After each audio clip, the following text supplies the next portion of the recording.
Hi friendlies, welcome back to my life living in an RV. This is real time. It's Tuesday, I think July 25th. So I'm out for my morning walk like I do pretty much every day. I'm feeling better. Walked I think 3 miles yesterday, so I'm feeling a lot better. Thank you for your concern about my COVID recovery. But I'm out for my walk. I'm at 10,000 feet too, and I'm really feeling it. But I'm out for my morning walk in bear territory, cougar territory, coyote territory, snake territory, you name it, like I do every single morning pretty much of my RV life. I go out and go for a walk, in addition to other hikes and things like that. So I'm moseying along, thinking about the video that I put up the other night and the reaction, the fear, the worry, the concern about having a bear in camp, and the people who just can't believe that I actually went outside and went for a walk with a bear running loose. So I thought it would be fun to talk about all of the bear experiences I have ever had, all of the bear encounters I've ever had in my life, hiking thousands of miles, most of those alone, backpacking over 1,000 miles, most of those alone. I've had a lot of bear encounters, and I think I'm going to sit down when I get back and I'm going to tell you in one video about every single bear encounter I've ever had, not in the RV. I'm talking about bear encounters out without shelter, without the safety of a vehicle. I'm talking about on foot with nothing but a backpack, or not even, just me and the wilderness and the bears. And at the end, I'm going to talk about bear behavior. I'm going to talk about bear safety. And I'm going to answer the question, do I carry bear spray? There ain't nobody gonna do it for you. Got to find your own. All right, are you ready for some story time?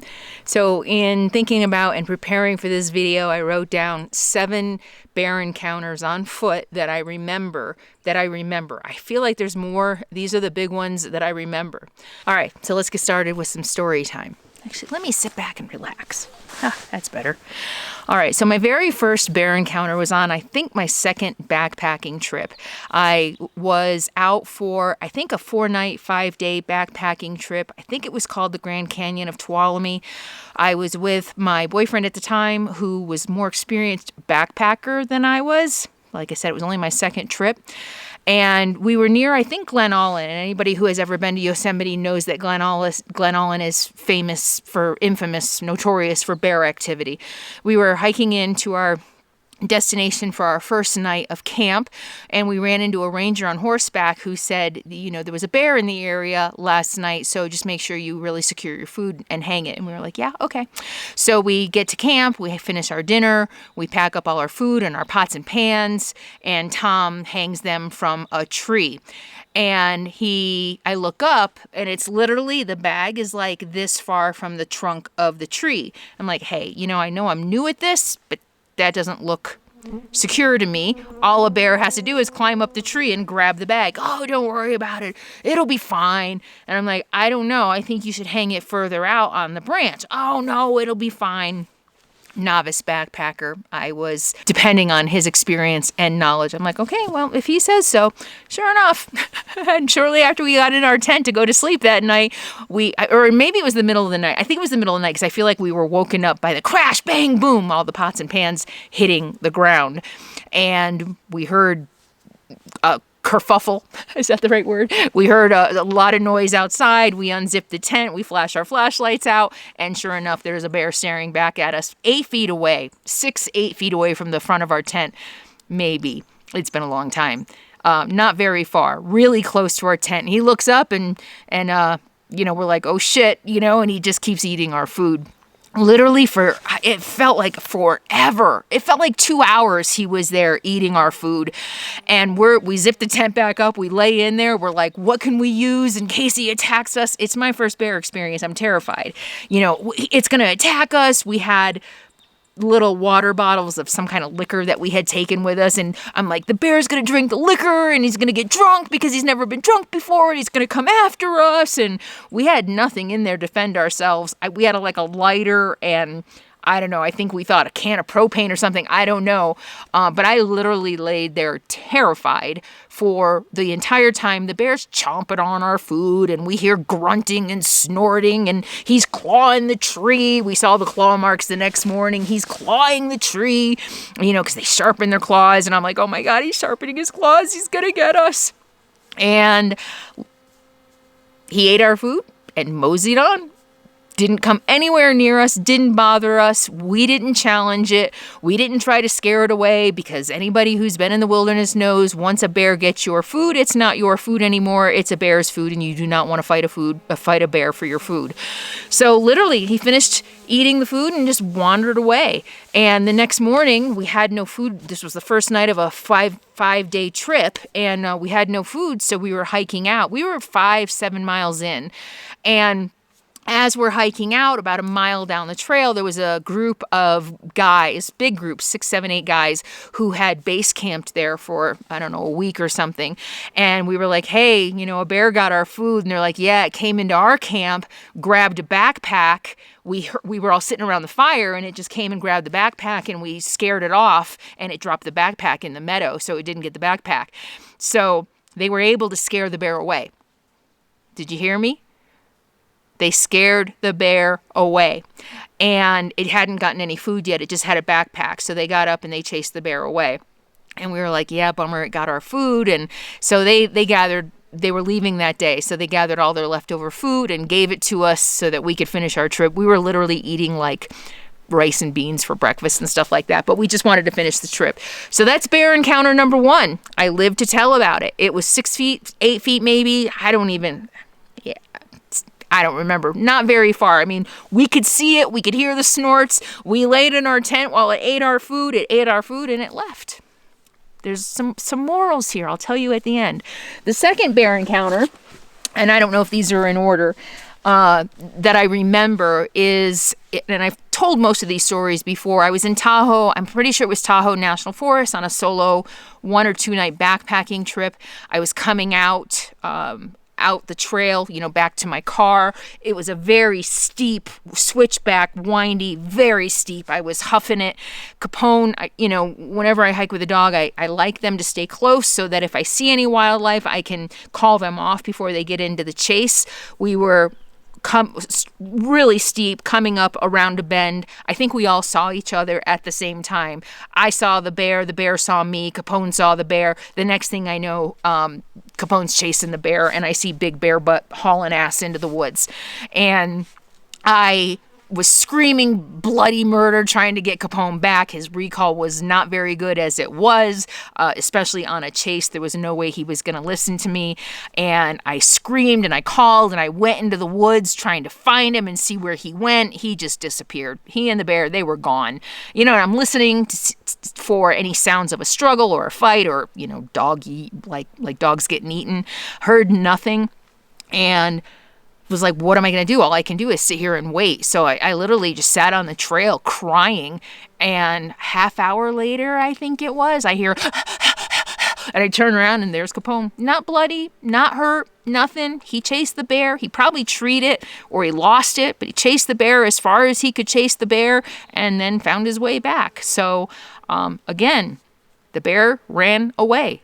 The bear ran away. He didn't turn on me. He didn't turn on Capone. The bear ran away. Number 3, Bucks Lake. I was a solo backpacking trip. I think it was one of my prep trips for my John Muir hike. I was going to be out for, I think, 2 or 3 nights. It was my second night out, and I hiked this beautiful, pristine mountain lake. And as the trail is coming into the lake over here, it kind of split, and I went this way, and all along the trail here and over there I saw lots of bear tracks and lots of bear scat, and I was like, oh crap, there's definitely bears in the area, like active bears in the area, like now. This isn't old, this is fresh. So I went this way. I went up on a rock to pitch my tent. You know, it's all granite up there, at least at the lake I was at. And sure enough, after dinner, I hear frolicking in the lake, in the reeds on the other side. And I get up on the rock and I move closer and I can see the bears. There's several bears just frolicking in the lake. And I was like, oh crap, they're pretty close, couple hundred yards away maybe. Yeah, probably a couple hundred yards away. And I'm like, what do I do? Still pretty novice. I hadn't done the John Muir hike yet, so that was 26 days out alone. You really kind of get acclimated doing those longer hikes. So I was still kind of nervous. What do I do? I don't know what to do. Like, are they going to come in my camp? Are they going to come in? Are they just going to be curious and come and check me out? I had a bear canister, so I put my bear canister really far away from my camp. From my tent, and I yelled, hey bears, I'm here, hey bears, I'm here, and they stopped. I could hear them, like, no splashing or anything, but I thought it would be a good idea just let them know that I was there so that they would stay away from me and not come near me. Bears want to avoid you more than you want to avoid them. Lesson, big lesson, okay? Repeat after me. Bears want to avoid us. Say it with me. Bears want to avoid us. So by announcing my presence, there was less of a chance of a surprise. And we're going to get to that in a minute. We don't want to surprise bears. Surprising bears is bad. They don't like surprises. Number 4, my 4th bear encounter. It was a backpacking trip right after I hit the road. I had already planned this backpacking trip with a group of backpacking friends, and I had gone to Flagstaff already, and I went back up to the Bay Area to meet up with them to go on this trip. And I think Yosemite National Forest, or we were in Yosemite. We weren't in the park, but we were in the area. So there's a lot of bears in that area, a lot of bears that are too acclimated to humans because of tourists. And so, we knew we would encounter bears, probably. The first night out, I was setting up my tent down the hill a little bit from where everybody else was, and I hear bear, and I saw something run through the woods. And I was like, oh, okay. So I ran up to see what was going on, and the bear had literally just moseyed right through where one of my camping buddies was setting up his tent, and he chased it away, and it literally ran right by my tent. So that was the first night. And it just ran away. Saw humans, heard humans, didn't want anything to do with humans, ran away. The second night, we were in a different spot, and the next day or whatever, we were all sitting around playing cards. I've told this story a lot. And I look over, my buddy Steve is across the log or table from me or whatever playing cards, and I see a bear, and I'm like, Steve, there's a bear behind you. And he was heading, we're here, and the bear is heading straight to Steve's tent and his backpack where his food is. So wasn't coming toward us, didn't want anything to do with us. It wanted the food that it smelled. We all jumped up and yelled, get out of here, get out of here, get out of here. And the bear turned around and ran. 15 minutes later, we're playing cards, and Steve's like, bear! And this time it came up behind me. So we all jumped up, and this time we literally chased the bear probably like a quarter mile out into the woods to really make sure it knew this is our area for the night. Don't come in here. And it didn't come back. They didn't even come back at night. I don't think we had any problems with bears coming in at night. So that was bear encounter number 4 that I have lived to tell about. I haven't been mauled. I haven't been eaten. I've lived to tell about 4 bear encounters. Number 5, Tennessee, Crossville, Tennessee with Capone. We were walking one morning like I always do, in the morning, and we were really close to camp, and up the road about 100 yards, I saw a bear. He's crossing the road, and I'm making noise, so it stopped, and it looked at me. I put Capone on a leash because luckily I saw it before Capone did, and because Capone was right next to me, I put Capone on a leash. The bear looked at me, crossed the road, went into the woods, never saw it again. That's the 5th bear encounter I live to tell about. Number 6, Alaska. Gosh, if you guys have not seen my grizzly encounter in Alaska, you have to watch that video. Oh my gosh. So I have, as demonstrated here, I've got quite a bit of experience with black bear encounters on foot, black and brown bears. I was scared to death of grizzly bears. And what do I do when I'm afraid of something? I go do it. I face it. I don't sit there and wallow in my worry and wallow in my fear and watch videos that reinforce my fear of people getting eaten by grizzlies, because the fact is, for every video you see of people getting eaten by grizzlies, there are a million encounters that don't end up in getting eaten by a grizzly. And so instead of sitting around wallowing in my fear, I was like, I want to hike Denali. I don't care. I'll deal with it. I researched, what to do. grizzly behavior, and I carried bear spray, and we're going to talk about that in a minute, but I did carry bear spray on that hike. And if you'll remember, I'll put a link to the video at the end so you can watch it. I saw a grizzly. Not only did I see a grizzly, I saw a mama and her 2 cubs. Yeah, and I did what you're supposed to do, and the grizzly did what it was supposed to do, and I'm gonna leave that for the video. Just check out the video if you want to see what that is. And I gave it a really big berth, and it kept looking up. The mama kept looking up, so I don't know how far it was. Far enough away. It was pretty far, but it wasn't so far that I couldn't see her lift her head and I couldn't see her cubs. She kept looking at me. I slowly walked away, gave it a big berth, got out of the way. I had to change my route because I was going to go right by the grizzly, but I had to go a quarter mile out of my way to give it a wide berth. She kept checking on me. She wanted to make sure I wasn't a threat. But I finished my hike, and I'm alive to talk about it. Yeah, even a grizzly. And the 7th bear story, bear encounter that I remember is after Alaska. Capone had passed, and I was in Mammoth Lakes. And I remember thinking, I'm glad Capone's not here, because I was not far from my camp at all, not even a quarter of a mile. And I'm walking on this road, and I look up, and there's a mama and a couple cubs. And she sees me, the cubs. I feel like it's been a long time, but I feel like one of the cubs like scurried up a tree right near me when they saw me. They all saw me. And mama literally saw me. I stopped. You know, the biggest thing is you don't want to make them feel threatened, right?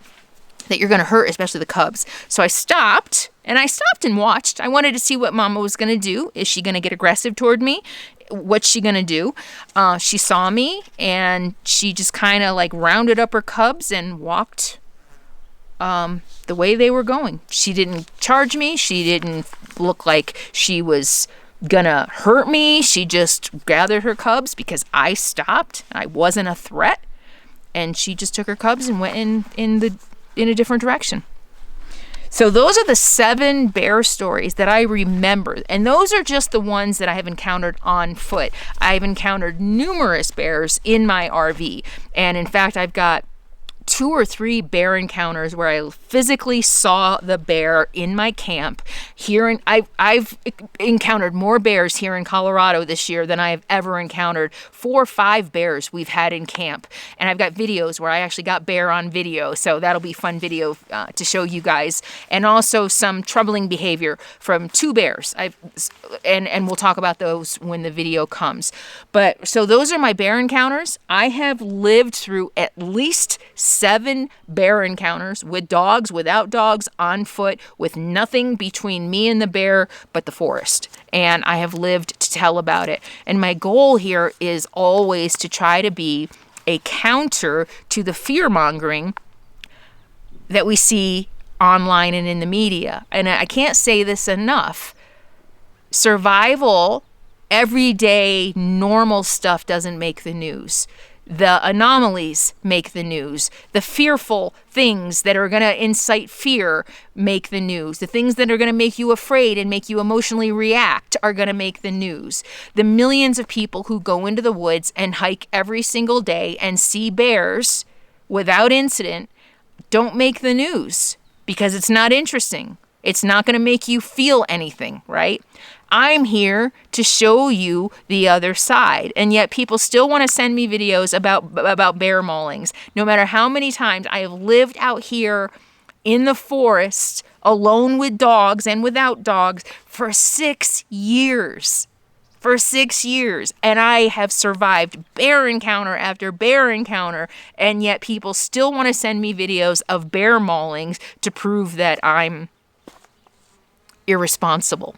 And that what somebody literally said yesterday, I know you think bears are all cute and fluffy. Have you ever heard me talk about bears in any tone other than respect? And to think that, oh, they're cute and fluffy. I mean, to think that that's just, it was insulting. If you're watching this video, that was absolutely insulting to say to me because I am out here living, experiencing it, and not I have the utmost respect for the environment around me, and to think that I'm that dismissive and careless is just an insult. So those are my stories. I have lived through at least 7 different bear encounters. 8, if you want to include the 2 bear encounters on that one backpacking trip. Oh, no, there's more. Wait. No. 8. Number 8. So I didn't see these bears. And this has happened to me multiple times. But there was a camping trip in Yosemite with a friend. And it was in a campground because the friend wasn't a backpacker. And there were big, huge fires all around. And so I kind of think that the bear was maybe driven in. But it was Yosemite.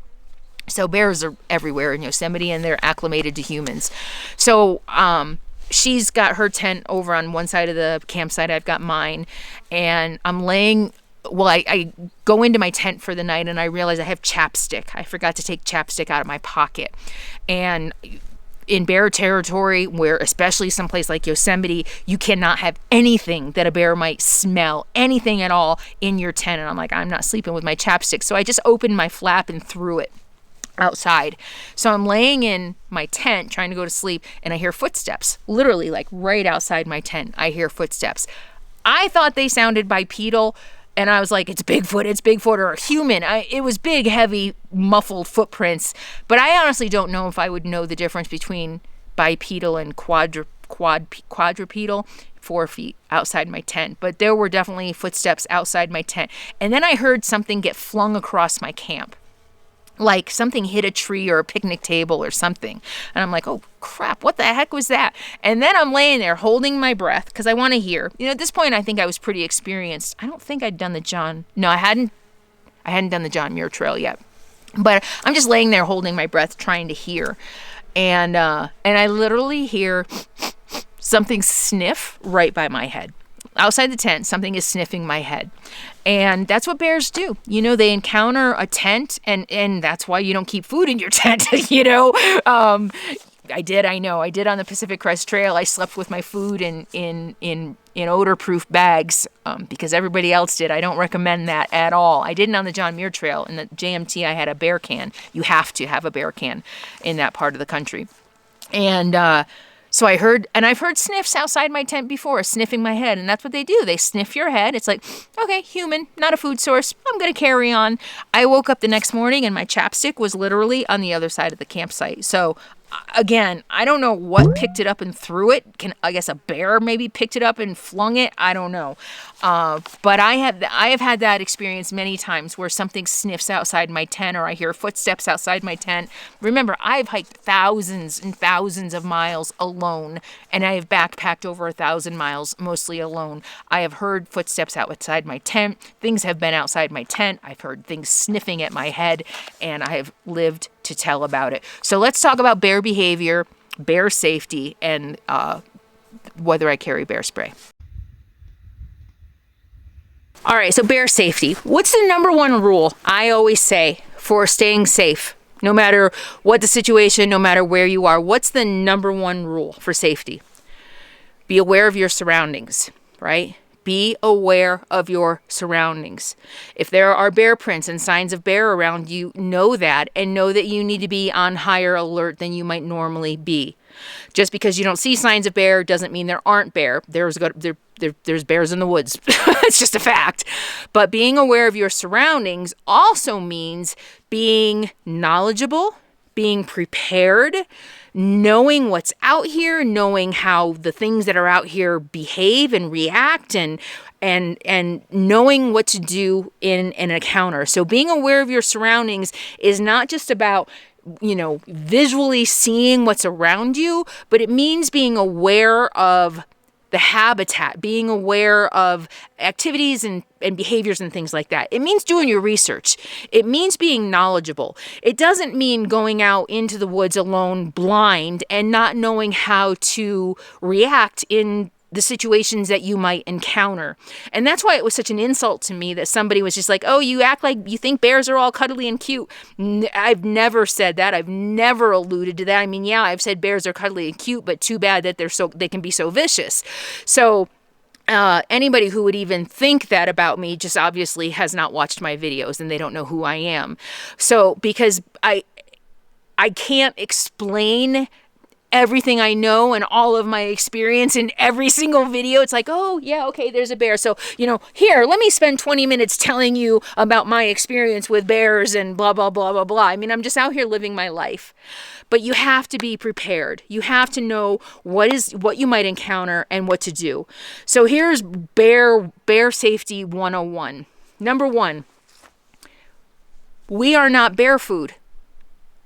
We are not bear food. Say it with me. I am not bear food.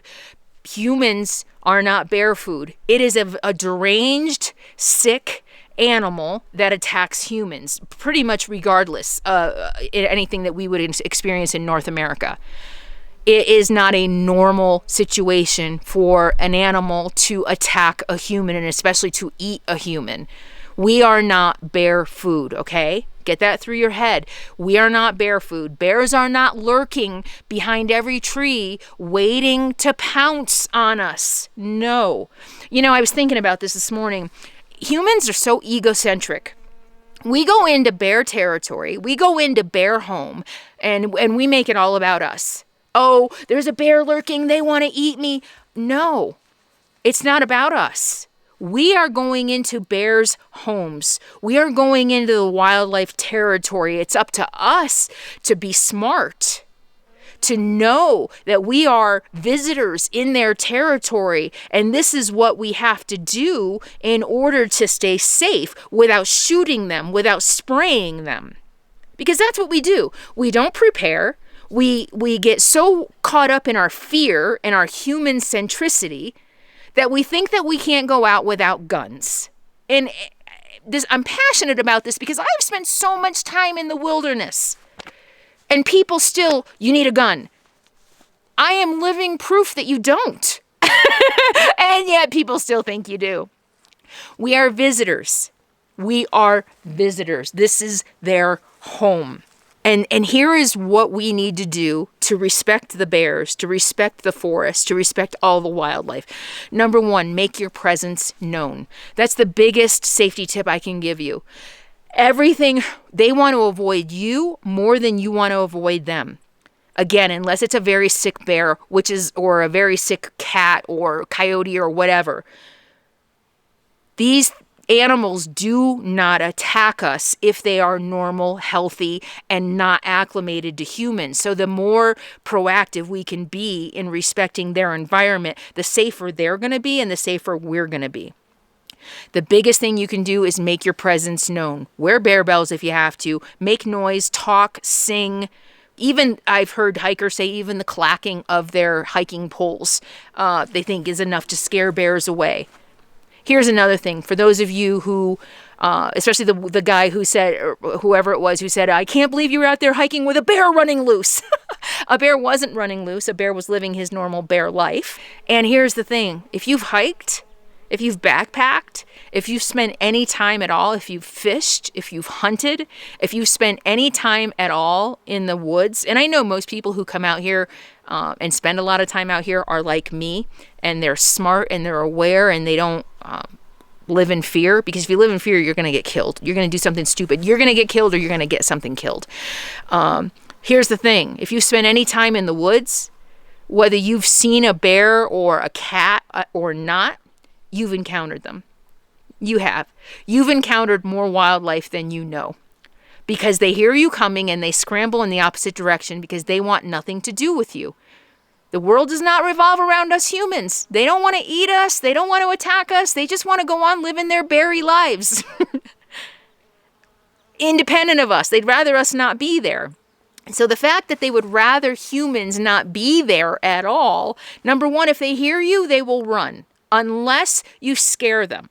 And this is why we need to make noise. If you surprise a bear, especially a mama with her cubs, then they might react aggressively. We do not want to sneak up on bears. We don't want to appear to be a threat to bears unless they're starting to charge, and we'll get to that in a minute. We just want to make our presence known because, like I have shown in my 8 or 9 bear encounters, somebody once described them as big raccoons. And that's kind of what my experience has been. You chase them away, before they get your food, and they run away. Dogs chase them away. So they don't, Nothing out here wants to eat you. The world doesn't revolve around you. You are not in the food chain of a bear or a mountain lion. You're just not. Sorry, hate to break it to you. You're not that important out here. And so number one, just make your presence known. Be loud, sing, make noise, okay? Make your presence known, because if they hear you, and I can't tell you how many, I can't tell you because I don't know. I'm sure there are hundreds of bears or dozens of bears and wildlife who have seen me that I've never even seen, who have scurried when they heard me coming. So make your presence known. Don't surprise a bear. Don't get too close to a bear or any wildlife. Don't try to get a selfie with a bear. That's, don't stop and say, oh, selfie. No, respect your environment. Respect that bear. If you see a bear, stop. Wait to see what it's going to do. Like I demonstrated, most of the time it's just going to walk away, as long as you do not appear to be a threat. And that's my concern about Sadie. I don't know if we're safer with Sadie on a leash or off a leash, because my experience is a dog off leash will chase a bear away, and her on leash, we're working on that. I'm working on desensitizing her to big animals, and we'll talk about that in another video, so that she doesn't react. And I've been taking some pretty big steps toward that.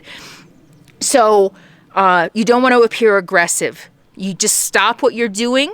If the bear just kind of stands there and doesn't mosey on, usually it'll just run away once it sees you and realizes you're a human. But if it doesn't, if it just kind of stands there and like stares at you, talk to it. Go bear, go away bear, and slowly back away. You never want to run. Don't ever run. As soon as you run, the bear thinks you're prey and it'll hunt you down. Do not run.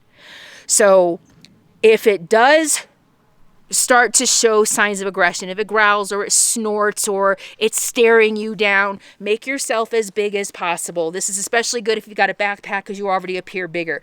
Bears are smart, they're intelligent, but they don't realize that they can take a human.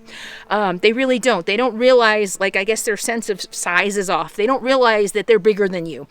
And so the bigger, though, that you can make yourself, and this is pretty much with any wildlife, make yourself big. Trip over my chair. Make yourself big and say, go bear, go bear. I've seen so many videos where people just talk to the bear, even grizzly bears who start to come toward them. Go bear, come on bear, go, come on, go. And hopefully, eventually, hopefully it'll turn around and go away. Sometimes a bear will do a false charge. Yeah, I know. I've talked about this before. Sometimes a bear will do a false charge where they will lunge at you or walk toward you to see if you'll run. You need to stand your ground. You need to not run. I know. But if a bear does a false charge, or if a bear charges, you don't know if it's a false charge or not until you don't. You don't know if it's a false charge or not until you do. But you need to stand your ground, because if you run, then that charge becomes not a false charge. They chase. But if you stand your ground, 99% of the time, 99.9% of the time, they do a false charge just to test you, just to see what you're about, who you are you a threat or whatever, or are you prey? And if you don't run, most of the time they back off and they run away. So talk to the bear, go bear, go bear, go bear, get a gruff voice going on, make yourself appear as big as possible. But that's only if the bear is staring you down and showing signs of aggression. Otherwise, if you see a bear, like I said, just stop. And usually it'll just walk away. And if it's walking away, just leave it alone. Don't say anything. Don't talk to it. Don't take pictures. Just let it go. Just let it go. And make sure you see that it's going to go. But they're going to go. The chances of getting attacked by a bear are so minuscule. They're so minuscule that they make videos about it. Think about that. The chances of getting attacked by a bear are so small that they make videos when it happens, because it's so rare. And finally, to answer your question, do I carry bear spray? No, because I don't feel the need to. I have never carried bear spray except in Denali for grizzly bears. And I would always carry bear spray for grizzly territory, because grizzlies are more volatile than black and brown bears. But like I said, I've hiked thousands of miles alone. I have lived in the woods by myself for 6 years. I have had 7, 8, 9 bear encounters on foot, not to mention the ones I've had inside the RV, and I have never needed bear spray. Here's the thing. Respect your environment. Respect the wildlife whose habitat you are visiting. Know how to act in their home. And if you behave, and if you act the way you're supposed to act, 99.9% of the time, the bear is going to act the way they are supposed to act. They don't want to eat you. This isn't about us. This is about respecting them and letting them live their lives while we are visiting their territory. Imagine somebody visiting your home and bringing a gun or bringing a bear spray in case you do something they don't like. That's what you're doing. You're coming into their home and you're bringing weapons because you don't understand their behavior, because you don't understand how they act, and because you're letting your fear control you. You're letting people let their fear take over their common sense, their research, their thinking, and so bears get killed. I told you the story about a guy I met who said, he knew a guy who shot a bear because the bear attacked him. I'm not buying it. I'm not buying it. The guy panicked and he shot the bear, and the bear probably didn't need to die. So those are all my bear stories, all in one video. Those are tips for staying safe, but really just research, study bear behavior, study what bears do, study bear and human encounters. And I know this, this morning, it kind of had a come to Jesus moment for me. My mission, my goal all this time has been to help people get over their fears, is to demonstrate the other side of the hysteria. That this is the reality. The hysteria, the fear-mongering videos are there because they're rare. And my goal has always been to show, look at, real life is not that scary. Even in bear territory, even in cougar territory. And no matter how long I live out here, no matter how many bear encounters I show, no matter how many whatever places I show, there are always people who panic, who get worried, not like, I'm a little concerned, I understand, blah, blah, blah, but like freak out worried. And the people who are going to insist on being afraid. And I'm done. If you want to live your life in fear, fine. I'm done trying to convince you that the world isn't scary. If you want to stay in your fear, go for it. But for those of you who I've reached, who have told me, who have written to me, who have left comments saying that you inspire me, you help me get over my fears, I'm watching you, and if you can do it, I know I can do it, you're the ones I'm here for. You are why I'm here making videos. And everybody else who wants to hold on to their fear like a security blanket, go for it. Go for it. That's not who I am. And I'm not going to let your fear stop me from living my life. And I'm sorry that your fear is stopping you from living your life. I hope you find this helpful. You either will or you won't. I'm done. I'm done trying to change people. I mean, it's like you have to realize, accept the things you cannot change. And I can't convince everybody to not be afraid. Some people just have to hold on to that fear. Maybe that's all they have. So I hope you found this helpful. Leave your comments below. I'd love to hear from you, unless you're going to shame me in any way or tell me that I'm stupid. I don't want to hear that. But everybody else, I want to hear from you. Thank you so much. And what did you think? Tell me your bear stories. I want to leave your comments below. Do hashtag bear story and tell me about your bear story or your bear encounters. And maybe the people who are afraid can read your stories about bear encounters, and they can also start to see that, bears aren't big scary things lurking behind pine trees that want to eat you, like the big bad wolf. Maybe that's where it comes from, right? The big bad wolf. Fairy tales that we grew up with telling us that we should be afraid. Yeah, something to think about. Thank you all so much for being here. I'll see you next time. In the meantime, be happy, be free, and be kind. See you soon.